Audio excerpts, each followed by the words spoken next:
আলোর আড়ালে লুকিয়ে আছে অন্ধকারের গল্প। এবার শুনুন সেই ভূতের গল্প, বিপদ সংকেতের রাত। আমার নাম অর্ণব। ছোটবেলা থেকেই আমি ভূতের গল্পে প্রচণ্ড আগ্রহী ছিলাম। শৈশবে ঠাকুরদার কাছে বহুবার ভূতের গল্প শুনেছি, তবে কখনো নিজের জীবনে তেমন কিছু ঘটেনি। তবে কলেজে পড়ার সময় একবার এমন এক অভিজ্ঞতা হয়েছিল যা আজও আমাকে অবাক করে রাখে। সেই ঘটনাটি আজ তোমাদের শোনাব। বছরের ছুটিতে আমি আমার 3 বন্ধু সঞ্জয়, নিলয় আর তন্ময়কে নিয়ে গ্রামে বেড়াতে গিয়েছিলাম। গ্রামটি ছিল পশ্চিমবঙ্গের পুরুলিয়ায়, যেখানে আমাদের এক আত্মীয়ের পুরনো বাড়ি ছিল। বড় বাড়ি, কিন্তু প্রায় ফাঁকা এবং অযত্নে পড়েছিল। বাড়িটা প্রায় শতাব্দী প্রাচীন। শোনা যায় একসময় জমিদার বংশের বসবাস ছিল সেখানে, কিন্তু বছর 50 আগে বাড়ির মালিকরা সবাই শহরে চলে যায়। সেই থেকে বাড়িটা অব্যবহৃত ছিল, আর এই অব্যবহৃত বাড়ির সঙ্গেই জড়িয়ে আছে বহু কুসংস্কার। আমরা যদিও খুব একটা কুসংস্কারে বিশ্বাস করতাম না, তবুও গ্রামের লোকজনের কথায় কৌতূহল হয়েছিল। গ্রামের বৃদ্ধেরা বলেছিল, ওই বাড়িটায় রাত কাটিও না বাবা, শুনেছি রাতে সেখানে ভূতের উপদ্রব হয়। আমরা এসব কথা হেসে উড়িয়ে দিলাম। নিলয় বলল, কেন ভূতের ভয়ে এত ভীত? ভূত নেই, এগুলো শুধুই মানুষের কল্পনা। আমরাও তার কথায় সায় দিলাম। ঠিক করলাম এই পুরনো জমিদার বাড়িতে এক রাত কাটিয়ে দেখব। এমনকি ঠিক করে ফেললাম যে রাতেই সেই ভূতের গল্পের সত্যতা যাচাই করব। একটা রোমাঞ্চকর রাত কাটানোর জন্য এমন পরিবেশই তো চাই। বাড়িটা বেশ বড় এবং অভিজাত ছিল। বড় বড় বারান্দা, বিশাল ফটক, কাঠের পলিশ করা দরজা আর জানালার ভেতর দিয়ে এক অদ্ভুত পুরনো আমলের ঘ্রাণ আসছিল। মনে হচ্ছিল এখানে কালের চিহ্ন যেন স্পষ্টভাবে মিশে আছে। সন্ধ্যার দিকে আমরা যখন সেখানে পৌঁছালাম, তখনই চারপাশের পরিবেশটা বেশ অস্বাভাবিক ঠেকছিল। আশেপাশে কেউ নেই, শুধু একটা গভীর নীরবতা আমাদের ঘিরে ছিল। আমাদের সবার মধ্যেই কেমন একটা গোপন উত্তেজনা কাজ করছিল। তন্ময় বলল, আমার তো বেশ ভালোই লাগছে। ভূতের গল্প তো শুনেছি, এখন নিজেই অনুভব করতে পারবে। আমরা বাড়ির ভেতরে ঢুকে পড়লাম। বড় বড় ঘর, দেয়ালে জমে থাকা ধুলো আর পুরনো আসবাবপত্রের স্তূপ দেখে মনে হচ্ছিল অনেকদিন ধরেই কেউ এখানে পা রাখে। আমাদের রাত্রিযাপনের জন্য একটা মাঝারি আকারের ঘর বেছে নিলাম। ব্যাগ খুলে টর্চ, খাবার আর কার্ডের সেট বের করলাম। ভাবলাম রাতটা খেলেই কাটিয়ে দেব। কিন্তু যত রাত বাড়তে থাকলো, তত বাড়ির পরিবেশটাও যেন বদলে যেতে শুরু করলো। চারদিকে নীরবতা আরো ঘন হতে লাগলো। বাইরে হাওয়ার সঙ্গে মাঝে মাঝে ঝাউগাছের ডালগুলো কাঁপছিল। আমাদের সবাই যেন কিছু একটা অনুভব করতে লাগলো।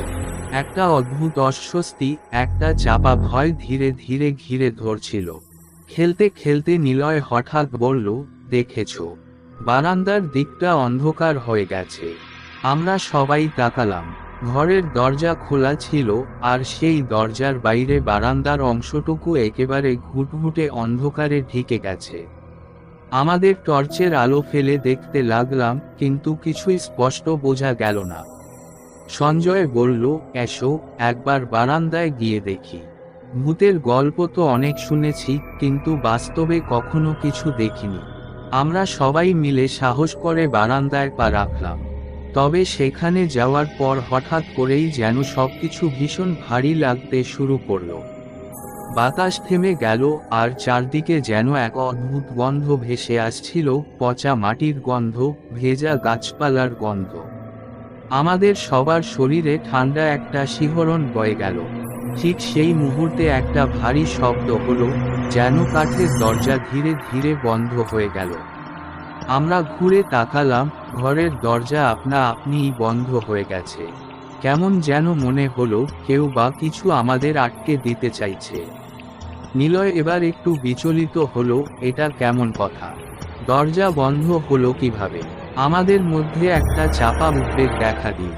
আমরা দৌড়ে দরজার কাছে গিয়ে খুলতে চেষ্টা করলাম, কিন্তু দরজাটা যেন একদম আটকে গেছে। ধাক্কা দিয়ে চেঁচিয়ে কোনোভাবে খোলানো গেল না।